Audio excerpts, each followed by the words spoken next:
નમસ્કાર, ગુજરાત ફર્સ્ટનું વિશેષ અભિગમ સ્ટુડિયો ઓન ધ વ્હીલ્સમાં આપનું સ્વાગત છે. અને આજે સ્ટુડિયો ઓન ધ વ્હીલ્સ પહોંચ્યો છે દૂધસાગર ડેરીમાં. અને આજે વાત કરવાની છે સંઘર્ષથી સફળતાની, આજે વાત કરવાની છે દૂધસાગર ડેરીની. અને આજે આપણા વિશેષ મહેમાન બન્યા છે દૂધસાગર ડેરીના ચેરમેન અને GCMM એટલે અમૂલ ફેડરેશનના ચેરમેન શ્રી અશોકભાઈ ચૌધરી. સાહેબ, આપનું ખૂબ ખૂબ સ્વાગત છે અમારા વિશેષ કાર્યક્રમમાં. Thank you. પહેલાં તો આપની આખી ટીમને હું અભિનંદન આપું છું કે આપણે અમારા પશુપાલકોની પણ મુલાકાત લીધી અને અમારી દૂધસાગર ડેરીની પણ મુલાકાત લીધી. એના માટે ગુજરાત ફર્સ્ટની ટીમને ખૂબ ખૂબ અભિનંદન આપું છું. ઘણી બધી વાતો કરવી છે, પણ સૌથી પહેલાં આપણા અશોકભાઈ ચૌધરીની વાત કરીએ છીએ. બહુ જ સંઘર્ષ કરીને એક કાર્યકર્તાથી આજે અમૂલના ફેડરેશનના ચેરમેન સુધીની જે આખી એક જર્ની છે, એ જર્નીમાં સૌથી અગત્યના એવા કયા પલ લાગે છે જેના કારણે આ સફળતા મળી છે? દૂધસાગર ડેરીથી લઈને અમૂલ સુધીની જે આખી સફર છે એની અંદર એના મૂળની અંદર જો જોઈએ તો કામ કરવા માટેની જે શક્તિ મળે છે અથવા તો કામ કરવાની જે પ્રેરણા મળે છે એની અંદર એના મૂળની અંદર અમારી પશુપાલક બહેનો છે. પશુપાલક બહેનો જે સવારે 4 વાગે ઉઠીને મહેનત કરે છે, આવું શિયાળો હોય, કડકડતી ઠંડી હોય, ઉનાળો હોય, ચોમાસામાં વરસાદ વરસતો હોય, તો પણ આ પશુપાલનના ધંધામાં કોઈ દિવસ રજા ના હોય. અને એ બહેનને પોતાને દીકરીના લગ્ન હોય અથવા તો દીકરાની જાન જવાની હોય તો પણ આ પશુપાલનનું કામ કરીને જ જવું પડે. એવો 24 કલાક બંધાયેલો ધંધો કહેવાય છે ને, કે જેમાં કોઈ દિવસ રજા ના હોય. અને આવા ધંધાની અંદર આપણી બહેનો જે મહેનત કરતી હોય છે ત્યારે આવી બહેનોની મહેનત જોઈએ ત્યારે આપણને કામ કરવાની પ્રેરણા મળતી હોય છે. કારણ કે આજે અમૂલ મોડલ જે આખું છે એ દેશ વિદેશમાં પ્રચલિત બન્યું છે, તો એના મૂળની અંદર આપણી બહેનોની મહેનત રહેલી છે. સાથે સાથે આપણા વડીલોએ જે વ્યવસ્થા ઊભી કરી છે, ગુજરાતની અંદર વાત કરીએ તો ત્રિભુવનદાસ પટેલે 1946ની અંદર સરદાર વલ્લભભાઈ પટેલની પ્રેરણાથી પશુપાલકોનું શોષણ થતું હતું એ અટકાવવા માટે અમૂલની સ્થાપના કરી. અને એ આજે ધીરે ધીરે કરતાં કરતાં આખા ગુજરાતની અંદર ડેરીઓ બનતી ગઈ. ડેરીઓ બન્યા પછી એવું લાગ્યું કે માર્કેટિંગ કરવાની તકલીફ પડશે, બધા અલગ અલગ બ્રાન્ડ લઈને બજારમાં જઈશું તો આગળના દિવસોમાં હરીફાઈ અંદર થશે. એ હરીફાઈ ટાળવા માટે જે અમૂલ મોડલની સ્થાપના થઈ, એટલે બધી જ ડેરીઓ દૂધ ઉત્પાદન લાવ્યા પછી એનું પ્રોડક્શન કરે, અલગ અલગ વસ્તુઓ બનાવે, પણ એને વેચવા માટેનું એક પ્લેટફોર્મ બનાવ્યું વર્ષો પહેલાં, જે અમૂલ મોડલ તરીકે પ્રચલિત બન્યું. એ આજે ખૂબ સરસ રીતે કામ કરી રહ્યું છે. અને આપણી બહેનો જે મહેનત કરે છે એમને સન્માનપૂર્વક જીવન જીવી શકે એના માટેનું એક પ્લેટફોર્મ પૂરું પાડવાનું કામ અમૂલે કર્યું છે. ત્યારે આપણે કહ્યું પ્રમાણે આ કામ કરવાની પ્રેરણામાં મુખ્ય જે 2-3 બાબતો છે એની અંદર આપણી બહેનો, આપણા વડીલોએ જે વ્યવસ્થા ઊભી કરી છે એ, અને અત્યારે દેશના પ્રધાનમંત્રી આદરણીય મોદી સાહેબે જે રીતે આઝાદીના 7 દાયકા પછી આખું અલગ સહકાર મંત્રાલય બનાવ્યું અને એની જવાબદારી આદરણીય ગૃહમંત્રી આદરણીય અમિતભાઈ શાહ સાહેબને આપી છે, ત્યારે અમિતભાઈ શાહ સાહેબ પણ આદરણીય મોદી સાહેબના માર્ગદર્શનમાં જે રીતે સહકાર મંત્રાલયમાં કામગીરી કરી રહ્યા છે, આ બધું જોઈએ ત્યારે આપણને લાગે કે સહકારી પ્રવૃત્તિમાં હજુ પણ ખૂબ ઘણું બધું કરવાની જરૂર છે. વર્ષો પહેલાં આપણા વડીલોએ જે સરસ કામ કર્યું, પણ અત્યારે જમાનાઓ જે બદલાયો છે, જમાનાઓ પ્રમાણે જે બજારની માંગ છે એ પ્રમાણે એમાં નવું શું કરી શકાય એ કરવાની આખી જે આપણી દ્રષ્ટિથી જો જોઈએ તો એના દ્વારા આપણને આ મેં કહ્યું પ્રમાણે આપણને કામ કરવાની પ્રેરણા મળતી હોય છે. અશોકભાઈ, આમાં જોયું છે પશુપાલનમાં અને દૂધમાં ખાસ કરીને કે જેટલું વેલ્યુ એડિશન કરો એટલા પૈસા તમને વધારે મળે. આવા કયા પ્રયાસ કરાયા છે જેથી ખેડૂતોને વધારે લાભ મળે? વેલ્યુ એડિશનનો ખાસ જો વાત કરીએ તો. ખૂબ સરસ વાત કરી આપે. વર્ષો પહેલાં આપણે ત્યાં દૂધ સંપાદન કરવામાં આવતું હતું ત્યારે એમાંથી ફક્ત દૂધ, દહીં, છાશ બને. બહુ તો વધારે દૂધ હોય તો શિયાળામાં એમાંથી પાવડર બનાવીને મૂકી દેવામાં આવે, મિલ્ક પાવડર. અને એમાંથી પછી ઉનાળામાં જ્યારે જરૂર હોય ત્યારે પાવડર વેચાય પણ ખરો અને ઓગાળીને દૂધ પણ બની શકે ફરીથી. આ વ્યવસ્થા વર્ષોથી આપણા ત્યાં હતી. પણ જેમ જેમ બજારની માંગ ઊભી થઈ અને બધી ડેરીઓએ પણ આગળ આવીને કામગીરી કરી, એના કારણે આજે એની અંદરથી માખણની વાત હોય, આઈસ્ક્રીમની વાત હોય, આઈસ્ક્રીમમાં પણ અલગ અલગ ફ્લેવરની વાત હોય, ચોકલેટની વાત હોય, આવા અનેક પ્રકારના નવા નવા ઉત્પાદનો બનાવી અને આપણા પશુપાલકને વધુ ભાવ આપી શકીએ દૂધનો વેલ્યુ એડિશન કરીને, એવા પ્રયોગો થયા ને એના કારણે આજે ખૂબ સારા ભાવ આપણે આપી શકીએ છીએ. આજે તો અમૂલના માધ્યમથી ગુજરાતની ડેરીઓ અને આપણી દૂધસાગર ડેરી બધા જ લોકો સાથે મળી અને પનીરની વાત હોય, ચીઝની વાત હોય, આપણું ટેટ્રાપેકનું દૂધ કે જેની સેલ્ફ લાઈફ 180 દિવસ છે, અમૂલ મોતી કે જેની સેલ્ફ લાઈફ 90 દિવસ છે, આ બધા જ પ્રકારના અલગ અલગ નવા નવા સંશોધનો કરી અને એ બજારમાં જે માંગ છે એ પ્રમાણે પહોંચાડી અને આપણા ગ્રાહકને પણ સારા ભાવથી આપણે વસ્તુ આપી શકીએ અને એના દ્વારા આપણા પશુપાલકને આપણે દૂધના સારા પૈસા આપી શકીએ, એ માટેના ખૂબ સારી કામગીરી ચાલી રહી છે. અત્યારને તો ગુજરાતની ઘણી ડેરીઓ જે અત્યારે ચીઝ બનાવીએ આપણે તો ચીઝની અંદર જ્યારે બનાવીએ ત્યારે જે વે નીકળે છે, એ વેની અંદરથી પણ પ્રોટીન બનાવી અને પ્રોટીનનો જે પાવડર બજારની અંદર જે મલ્ટીનેશનલ કંપનીઓ ખૂબ મોંઘા ભાવે વેચતી હોય છે, એની સામે અમૂલે આ ચીઝના જો વેસ્ટ કહેવાય, જે વેસ્ટ એની અંદરથી વે પ્રોટીન બનાવી અને એની અંદરથી પ્રોટીન બનાવી અમૂલના નામથી માર્કેટિંગ ચાલુ કર્યું છે. તો એનો લાભ પણ અત્યારે ગ્રાહકને પણ મળી રહ્યો છે. ગ્રાહકને વ્યાજબી ભાવે ઉત્પાદનો મળે છે અને એમાંથી જે વધારાના પૈસા જે થાય છે તો એના કારણે અમે વેલ્યુ એડિશન કરીને અમારા ગ્રાહકોને પણ દૂધના સારા ભાવ આપી શકીએ છીએ. એટલે આ પ્રમાણે મેં કહ્યું પ્રમાણે અનેક નવા નવા સંશોધનો, નવી નવી બજારની માંગ, એ બધું નજર સમક્ષ રાખી અને બધી ડેરીઓ આવું કામ કરતી હોય છે. એના કારણે અમે એનો દૂધનો સારો ભાવ આપી શકીએ છીએ. ડેરીનો જે બિઝનેસ છે એની સંપૂર્ણ ડિપેન્ડન્સી છે એ પશુઓ ઉપર છે અને પશુપાલનમાં જે ખેડૂતો છે, જે આજે પશુપાલક બન્યા છે, એમને આપણે કઈ રીતે સપોર્ટ કરીએ છીએ, ખાસ કરીને એનિમલ હસબન્ડરીમાં એમની સ્વાસ્થ્યની ચિંતા કઈ રીતે કરીએ, કઈ રીતે આપણે હાઇજીન મેન્ટેન કરીએ, એના માટે આપણા શું પ્રયાસ થાય છે? ખૂબ સરસ વાત આપે પૂછી છે. દૂધ સંઘોની વાત કરીએ તો કે દૂધસાગર ડેરી હોય કે બીજા દૂધ સંઘો હોય, એ બધા જ પોતાના ગ્રાહકોને વેટરનરી સર્વિસ એના ઘેર બેઠા સગવડ પૂરી પાડે છે. દૂધસાગર ડેરીની વાત કરીએ તો અમારા લગભગ 100 જેટલા વેટરનરી ડૉક્ટરો 24/7 આખો દિવસ ફિલ્ડમાં ફરતા હોય છે. અમારો પશુપાલક એક જ કોલ નંબર, જેનો નંબર છે અમારો, એના પર કોલ કરે એટલે એની વિઝિટ નોંધાઈ જાય અને વિઝિટ નોંધાયા પછી એના ત્યાં 1 કલાકમાં અમારો ડૉક્ટર પહોંચે એ રીતનો પ્રયત્ન દૂધસાગર ડેરી કરે છે. અને એ વિઝિટ ફી પણ ફક્ત 100 રૂપિયા છે અને એ જીપ છે કે એના ખેતર સુધી પહોંચે ડૉક્ટરને લઈને, અને ત્યાં જ એને જેટલો પણ રૂપિયા ખર્ચો થાય એ પશુપાલકને ખાલી 100 રૂપિયા આપવાના હોય છે. બાકીની દવાનો ખર્ચ બધો જ દૂધસાગર ડેરી ઉપાડતી હોય છે. આ રીતની કામગીરી બધા જ સંઘો કરી રહ્યા છે. સાથે સાથે એને સારી ઓલાદ એના ત્યાં પેદા થાય એના માટે સોર્ટેડ સેક્સિમેન્ટ ડોઝની વાત કરીએ, બીજદાનની વાત કરીએ, આ બધું જ કામ અમે દૂધ સંઘો બધા કરી રહ્યા છે. દૂધસાગર ડેરીની વાત કરું તો દૂધસાગર ડેરી અમારે ત્યાં અમારી લેબની અંદર જે સિમેન્ટ લેવામાં આવે એ સિમેન્ટમાંથી એની અંદરથી એનું સોર્ટિંગ કરી અને સોર્ટિંગ કર્યા પછી એ પ્રકારના ડોઝ બનાવીએ છીએ કે એ ડોઝ જો આપવામાં આવે ગાય કે ભેંસને તો પાડી કે વાછરડી આવવાની શક્યતા 90% રહેલી છે.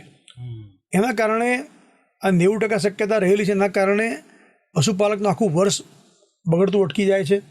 અને અત્યારે આપ જાણો છો એ પ્રમાણે પાડો કે સાંડ આવે તો હવે જે રીતે ખેતરોમાં પણ ટ્રેક્ટર અને બધા સાધનો આવી ગયા એટલે હવે એની જરૂરિયાત ઓછી થઈ છે. તો એવા પશુઓ પેદા જ ના થાય અને જે જરૂર છે એવા પશુ પેદા થાય એ માટેનો શ્રેષ્ઠ વિકલ્પ સોર્ટેડ સેક્સિમેન્ટ ડોઝ છે.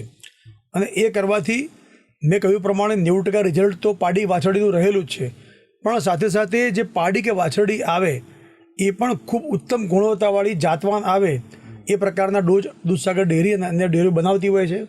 એની અંદર આખું એ જે ડોઝ બનાવવામાં આવે એ જે સિમેન્ટ લેવામાં આવતું હોય છે એનો આખું અમારી પાસે એની જે ટોટલ આખી હિસ્ટ્રી હોય એ અમારે ત્યાં હોય છે કે એની માતાનું દૂધ કેટલું હતું, એની માતાનું દૂધ કેટલું હતું, અને એના આધારે આ ડોઝ તૈયાર થયો હોય તો જ્યારે ગર્ભાધાન થાય ત્યારે જ આપણે કહી શકીએ કે આ આના જે પાડીક વાછરડી આવશે એ જ્યારે માતા બનશે તો આટલું દૂધ આપતી થશે. એ પ્રકારની વ્યવસ્થા જે ડેરીઓ ઊભી કરી રહી છે ને એના કારણે આપણો પશુપાલક પણ સુખી થઈ રહ્યો છે. અત્યારે જે નવી લેટેસ્ટ ટેકનોલોજી આવી છે એ ભારત સરકારના સહયોગથી આદરણીય મોદી સાહેબે બ્રાઝિલની અંદરથી એમ્બ્રિયો ટેકનોલોજી લાવી અને એમ્બ્રિયો ટેકનોલોજી ડેરીઓ એડોપ્ટ કરે એના માટે ભારત સરકાર પણ ખૂબ સહાય કરે છે. એમ્બ્રિયો ટેકનોલોજીના માધ્યમથી મેં કહ્યું પ્રમાણે જે પ્રમાણે આપણા મનુષ્યોમાં આઈવીએફ હોય છે એ પ્રકારની ટેકનોલોજી પશુઓમાં એડોપ્ટ કરીએ તેનું નામ એમ્બ્રિયો છે. એટલે એક સારી ગાય હોય એના જીવનની અંદર 7-8 સારા બચ્ચા આપી શકે, જાતવાન ગાય હોય. પણ જો એમ્બ્રિયો ટેકનોલોજીનો ઉપયોગ કરવામાં આવે તો એ ગાયની અંદર જે ઈંડું તૈયાર થાય એ ઈંડું ઉપાડીને બીજી ગાયમાં મૂકી દઈએ તો એના જીવનની અંદર 50-60 ઈંડા આપે ગાય, તો એ બીજી ગાયમાં આપણે એનું પ્રત્યારોપણ કરીએ તો એના માધ્યમથી એક જ પ્રકારના સારા બચ્ચાઓ પેદા થાય. એ પ્રકારની ટેકનોલોજીનું નામ એમ્બ્રિયો ટેકનોલોજી છે. એ પણ દૂધસાગર ડેરી અને બીજી ગુજરાતની બધી ડેરીઓએ ધીમે ધીમે એડોપ્ટ કરવાની શરૂઆત કરી છે. એના કારણે જે પણ પ્રકારના ઉત્તમ પશુઓ પેદા કરવા હશે આપણે એ પ્રકારના પશુઓ પેદા કરી શકીશું આપણે. દૂધસાગર ડેરીની જો આપણે વાત કરીએ તો આજથી 10 વર્ષ પહેલાં અને આજે ગ્રોથમાં કેટલો અંતર છે બધી દ્રષ્ટિએ? ખૂબ મોટો ગ્રોથ છેલ્લા 10 વર્ષની અંદર વાત કરીએ તો 2021માં મેં શાસન સંભાળ્યું એ પછી આજે તમે ગામડામાં ફર્યા હશો, પશુપાલકોને મળ્યા હશો, તો આજે સામાન્ય પશુપાલક પણ એવું કહી શકે કે દૂધસાગર ડેરી એ ખૂબ સરસ ચાલે છે, દૂધના ભાવ પણ સારા આપે છે, વર્ષના અંતે જે ભાવ વધારો આપવાનો હોય એ પણ ખૂબ સારો મળી રહ્યો છે. દૂધસાગર ડેરીમાં આ છેલ્લા 4 વર્ષની વાત કરું તો દર વર્ષે જે ભાવ વધારો અમે આપીએ છીએ એ ભાવ વધારો પહેલા વર્ષે 321 કરોડ રૂપિયા, બીજા વર્ષે 375 કરોડ રૂપિયા, ત્રીજા વર્ષે 402 કરોડ રૂપિયા અને છેલ્લા વર્ષે 437 કરોડ રૂપિયા જે ભાવ વધારો અમે આપ્યો એના કારણે પશુપાલકોમાં ખૂબ ખુશીનો માહોલ છે. અને અમે એવું કહી શકીએ કે હવે 2 જિલ્લાના પશુપાલકો ફરીથી પશુપાલન તરફ પાછા વળ્યા છે અને એમને એમ લાગે છે કે આ ધંધો ખૂબ નફાવાળો ધંધો છે અને જે મહેનત પશુપાલક કરે છે એનું પૂરેપૂરું વળતર મળી રહ્યું છે એવું એમને લાગી રહ્યું છે. એના કારણે આજે દૂધ પણ વધી રહ્યું છે. ખૂબ મોટો કોમ્પિટિશન છે આ ઇન્ડસ્ટ્રીમાં ગ્લોબલી જો આપણે વાત કરીએ તો એ અમૂલ બ્રાન્ડ જે છે આજે યુએસમાં, નોર્થ અમેરિકામાં ઇસ્ટેબ્લિશ થઈ, એને પાછળ શું લાગે છે આપને? કઈ રીતે અમૂલ ત્યાંને એક્સેપ્ટન્સ થઈ ગયું છે? મેં પહેલાં કહ્યું પ્રમાણે બધી ડેરીઓ અલગ અલગ કોમ્પિટિશન ના કરે એટલા માટે આપણા ત્યાં અમૂલ મોડલ જે બનાવવામાં આવ્યું એના દ્વારા આજે આ ખૂબ સારી સફળતા મળી રહી છે. આદરણીય પ્રધાનમંત્રી મોદી સાહેબ હોય, આપણા આદરણીય ગૃહ અને સહકાર મંત્રી અમિતભાઈ શાહ સાહેબ હોય, ગુજરાત સરકાર પણ આપણા આદરણીય ભૂપેન્દ્રભાઈ પટેલ સાહેબ હોય, આ બધા જ આગેવાનોનો પણ ખૂબ મોટો આની અંદર સપોર્ટ રહેલો છે. અને અમૂલ એના ઉત્પાદનો દેશ વિદેશમાં પહોંચાડે અને એના દ્વારા જે પણ વધુ પૈસા મળે એ આપણા પશુપાલકના ઘર સુધી પહોંચે એ માટેના પ્રયત્ન અમૂલ પણ કરે છે. પણ એની અંદર આપણે જે કહ્યું પ્રમાણે આજે આટલા દેશોમાં અમૂલ પહોંચ્યું છે તો એ સક્સેસ સ્ટોરીની અંદર મેં પહેલાં કહ્યું પ્રમાણે આપણી પશુપાલક બહેનો અમૂલનું જે ક્વોલિટી જે સ્ટાન્ડર્ડ છે એ પણ ખૂબ મહત્ત્વનું છે. કારણ કે જ્યારે ગ્રાહક તરીકે જ્યારે ગ્રાહક અમૂલના ઉત્પાદન લેતું હોય તો અમૂલની પ્રોડક્ટ એ જ્યારે લે તો એને વિશ્વાસ હોય છે કે અમૂલ છે એની અંદર કંઈ જોવા જેવું નથી. તો એ જ્યારે એટલો વિશ્વાસ રાખીને અમૂલના ઉત્પાદન લેતું હોય તો અમૂલ તરીકે અમૂલની પણ ખૂબ મોટી ફરજ છે કે એ જ્યારે ઉત્પાદનો બજારની અંદર મુકાય તો એના ક્વોલિટીની અંદર કોઈ પણ બાછોડ ના થાય એ પ્રમાણેનું કામ અમૂલ કરી રહ્યું છે અને એના કારણે આજે દેશ વિદેશની અંદર અમૂલનું નામ બન્યું છે. આજે આપને પાસે બધી જ સંઘની જેટલી બી ડેરીઓ છે એ બધાની જવાબદારી આપને પાસે છે. લગભગ 18 મારા નોલેજ પ્રમાણે 18 જેવા ડેરીઝ છે મોટી આપણે ગુજરાતની. તો આપ કઈ રીતે કોર્ડિનેશન જમાવો છો બધાના વચ્ચે? એ સમન્વય કઈ રીતે જમાવો છો? મેં કહ્યું પ્રમાણે અમૂલનું મોડલ અને એકબીજા સાથેનો સંવાદ વર્ષોથી ખૂબ સારો સ્થપાયેલો છે. અમારી બોર્ડ મિટિંગ દર મહિને મળતી હોય છે. અમારા બધા જ જે એમડી છે એમની પણ પ્રોગ્રામિંગ કમિટીની મિટિંગ દર મહિને મળતી હોય છે. એટલે એક વખતે એમડીની મિટિંગ થાય એની અંદર આવનારા મહિનામાં શું શું કરવાનું છે, બધી ડેરીએ શું પ્રોડક્ટ બનાવવાની છે એનું પ્લાનિંગ થઈ જતું હોય છે. અને જે બીજા વહીવટી નિર્ણયો લેવાના હોય એના માટે અમારું બોર્ડ નિયમિત મળતું હોય છે અને બોર્ડની અંદર પણ ખૂબ બધાનો સંવાદ ખૂબ સારો રહેતો હોય છે અને ખુલ્લા મને બધા જ લોકો શું કરીએ તો પશુપાલકને સારો ભાવ આપી શકીએ, શું કરીએ તો અમૂલનો હજુ પણ વ્યાપ વધે, એના માટે પ્રામાણિકપણે બધા ચર્ચાઓ કરતા હોય છે અને એના કારણે ખૂબ બધા દૂધ સંઘો વચ્ચે ખૂબ સારો સંવાદ પણ જળવાઈ રહે છે. પ્રધાનમંત્રી નરેન્દ્ર મોદીનું એક વિઝન છે કે સ્વદેશી અને આત્મનિર્ભર ભારત. ક્યાંક ને ક્યાંક આપને લાગે છે કે જે આ સહકારિતાનું મોડલ જે ભારતમાં છે એ મોડલ આજે આત્મનિર્ભર ભારત કે સ્વદેશી ઉત્પાદો માટે સૌથી અગત્યનું સાબિત થાય છે? ખૂબ સાચી વાત છે. એક તો અમૂલની વાત કરીએ અથવા તો બીજી કોઈ પણ કોઓપરેટિવ હોય આપણી ભારતની, એ બધી એક તો સ્વદેશી છે. બીજું એની અંદરથી જે પણ આપણે ઉત્પાદન કર્યા પછી માર્કેટમાંથી જે પણ એના પાછળ જે આપણને જે આવક થાય છે એ રેવન્યુમાંથી મોટાભાગના પૈસા આપણા ખેડૂત પાસે પહોંચતા હોય છે. એના કારણે ગામડું પણ મજબૂત રહે, આપણું ગામડું સમૃદ્ધ રહે. આપણે બધા જાણીએ છીએ કે ભારતનો આત્મા ગામડાઓમાં છે અને ખેતી અને પશુપાલન બંને એક સિક્કાની બે બાજુ છે. ખેતી એકલી કરવી પણ ના પોસાય, પશુપાલન પણ એકલું કરવું ના પોસાય. ત્યારે જે ગ્રામીણ ઇકોનોમી છે એ ખેતી અને પશુપાલન પર ટકેલી છે અને એના કારણે આપણું ગામડું પણ સમૃદ્ધ છે. ત્યારે સાચા અર્થની અંદર આપણે સ્વદેશીની વાત કરતા હોઈએ કે આત્મનિર્ભર ભારતની વાત કરતા હોઈએ તો એની અંદર આ અમૂલ જેવી સંસ્થાઓ ખૂબ મોટી ઉપયોગી નીવડી રહ્યું છે. અને 2047માં જ્યારે વિકસિત ભારતની વાત આદરણીય મોદી સાહેબ કરતા હોય તો વિકસિત ભારત બનાવવા માટે વિકસિત ગામડાઓ બનાવવાનું કામ પણ અમૂલ કરી રહ્યું છે અને સાચા અર્થમાં એ પણ એક પ્રકારની દેશ સેવા છે. અશોકભાઈ, જેમ આપણે વાત કરતા હતા કે કોઈ બી ઇન્ડસ્ટ્રી હોય એની અંદર બે મહત્વના પાસા હોય, એક ટેકનોલોજી અને બીજું R&D.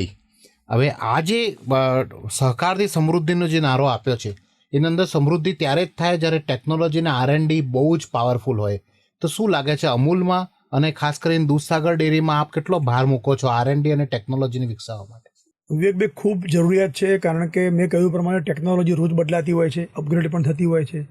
ત્યારે દૂધસાગર ડેરી હોય કે અમૂલ હોય, બધી જ જગ્યાએ અમે લોકો સતત જે ટેકનોલોજી નવી આવી રહી છે એને આરોપ કરતા હોઈએ છીએ અને R&D પણ અમારું સતત ચાલુ એટલા માટે હોય છે કે બજારની અંદર ગ્રાહકને શું જોઈએ છે એ માંગ પૂરી કરવી હોય અને એને જે જોઈએ છે એ આપવું હોય તો સતત R&D પણ કરતા રહેવું પડે. એના કારણે જ માર્કેટમાં શું જરૂર છે, માર્કેટની માંગ શું છે એ તો જ ખબર પડતી હોય છે.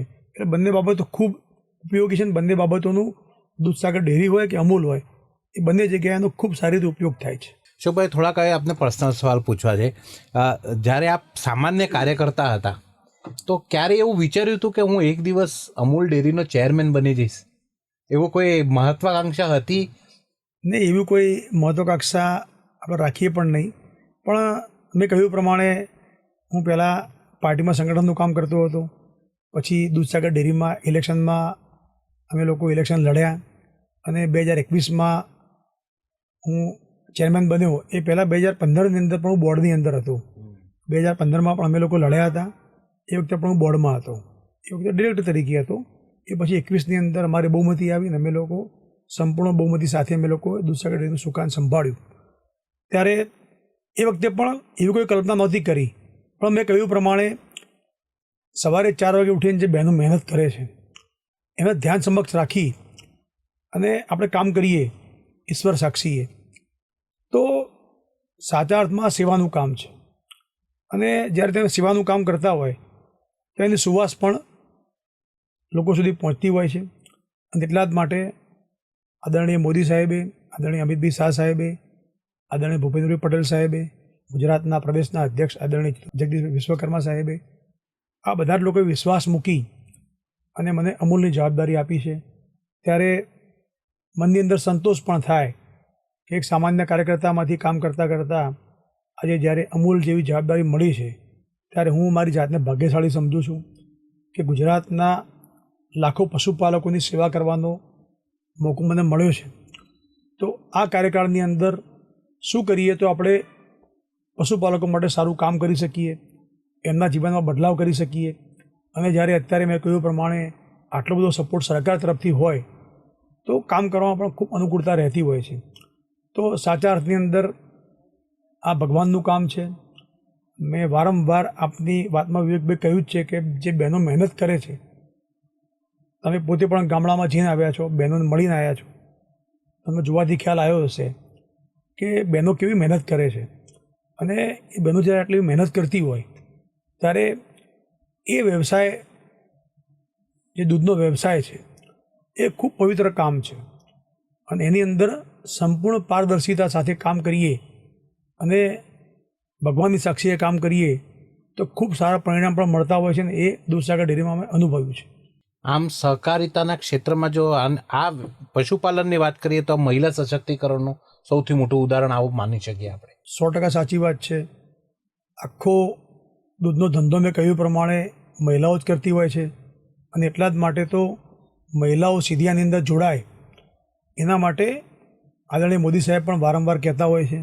મને જણાવતા આનંદ થાય છે કે દૂધસાગર ડેરીના નિયામક મંડળમાં 65 વર્ષના ઇતિહાસમાં પહેલી વખત અમારા બોર્ડની અંદર 6 બહેનો પ્રતિનિધિત્વ કરી રહી છે. વાહ, બહુ સરસ. તો 6 બહેનો અંદર બોર્ડમાં આવી છે એના કારણે અમને પણ સંતોષ થાય એવો કે જે સાચા અર્થમાં જે પશુપાલન બહેનો કરે છે એમના પ્રતિનિધિ તરીકે બહેનો અહીંયા બેઠી છે તો એ બધી આ વાતને સમજે છે. એમના બહેનો શું પીડા છે એ પણ અમારી બહેનોને ખબર છે. તો બોર્ડની અંદર જ્યારે કોઈ નિર્ણય કરતા હોય તો એ બહેનોનો રોલ પણ ખૂબ મહત્ત્વનો રહેતો હોય છે. શું જે પૈસા આવે છે દૂધના એ બી બહેનોના અકાઉન્ટમાં જ જાય છે એવી વ્યવસ્થા છે? વિવેકભાઈ, તમે ગામડામાં જઈને આવ્યા, તમને ખબર છે કે દૂધસાગર ડેરી અને ગુજરાતની બધી ડેરીઓ ધીરે ધીરે કરીને સીધા જ પશુપાલકના ખાતામાં પેમેન્ટ કરવાનું ચાલુ કરી દીધું છે અને ગામડાની અંદર બહેનો તો ખૂબ આત્મનિર્ભર બની છે.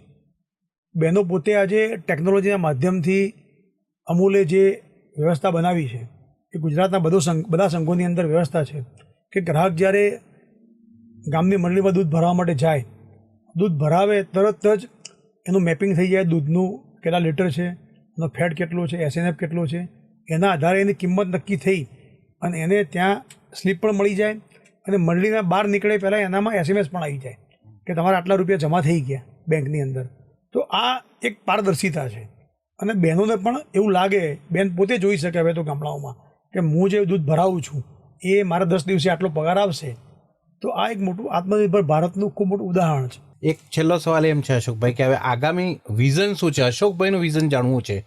હવે ખૂબ સરસ સવાલ પૂછ્યો છે.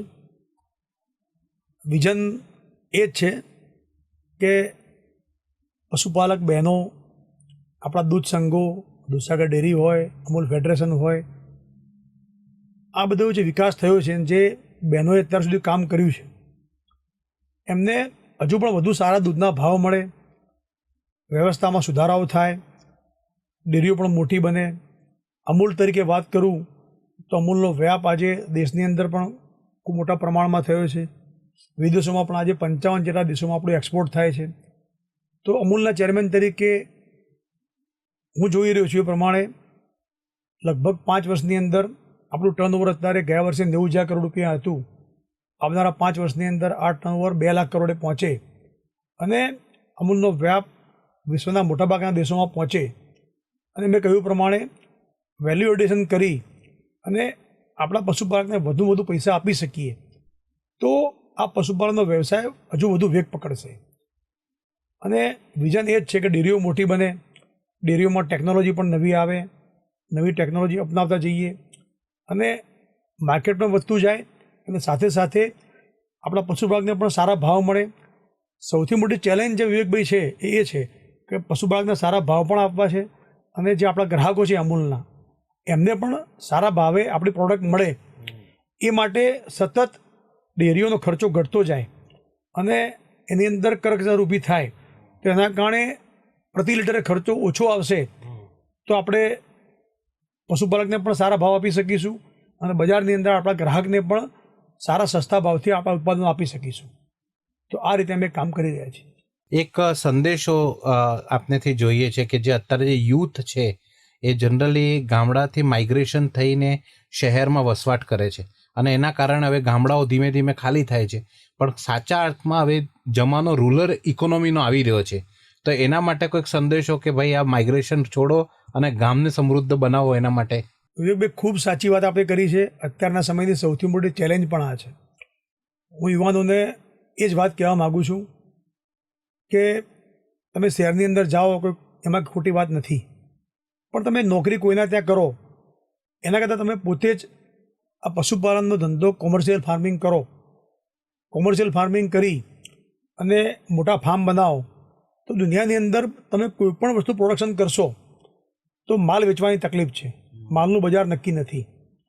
આ એક જ ધંધો એવો છે કે તમે ગમે એટલું દૂધ પેદા કરશો તો ગામની અંદર જે વ્યવસ્થા આપણા ત્યાં છે મંડળીના માધ્યમથી એ મંડળીમાં દૂધ સ્વીકારાઈ જશે. સ્વીકારાયા પછી 10 દિવસે રેગ્યુલર પૈસા મળી જશે. અને એનાથી મોટી વાત એ કે વર્ષના અંતે દૂધ સંઘ જે નફો કરશે એ અને મંડળી નફો કરશે. આ બંનેમાંથી એનો જે હિસ્સો હશે એ એને મળી જશે. તો આમ જોઈએ તો કેટલો સરસ ધંધો છે. તો યુવાનોને મારે એ સંદેશ આપવો છે કે તમે શહેરોમાં જઈ અને કોઈની નોકરી કરવી એના કરતાં આ ધંધો કરીએ તો ગૌરવપૂર્ણ જીવન જીવી શકીએ. અને જે રીતે આદરણીય મોદી સાહેબ કહેતા હોય છે કે નોકરી કરવા આપણે કરવી ના જોઈએ પણ નોકરી આપવાવાળા લોકો બનીએ, આપણે જોબ ગિવર્સ બનીએ, બિલકુલ, તો બીજા લોકોને રોજગારી આપણે આપી શકીશું.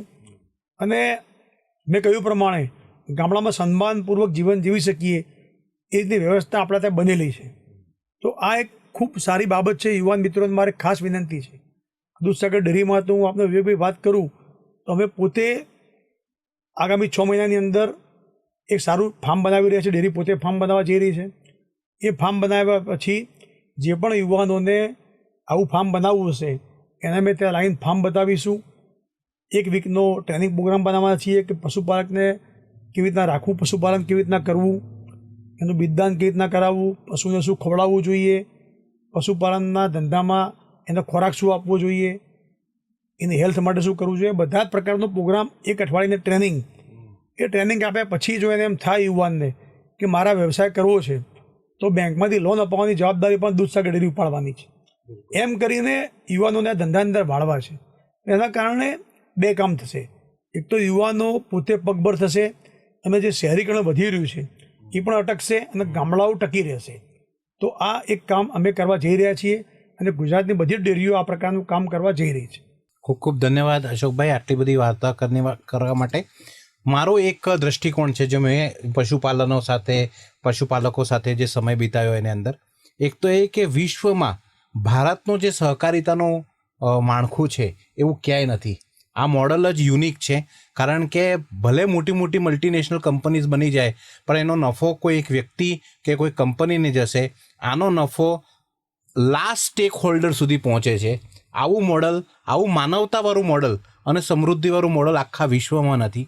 અને બીજી વાત એ છે કે પશુપાલન અને કૃષિ બંને એક જ સિક્કાના 2 પહેલું છે અને બંને જે છે એ 0 બજેટ બિઝનેસ છે. એટલે કે આમાંથી વેસ્ટ બી છે એ બી બેસ્ટ છે અને એ વેસ્ટમાંથી બી તમે વેલ્થ કાઢી શકો છો એવો એકમાત્ર છે. બસ જરૂરત છે ઇન્ફોર્મેશનની, એજ્યુકેશનની અને સપોર્ટની, અને એ સપોર્ટ અમૂલ અત્યારે પૂરું પાડી રહ્યું છે. ખૂબ ખૂબ ધન્યવાદ અશોક. આભાર વિવેકભાઈ, આપનો પણ ખૂબ ખૂબ આભાર.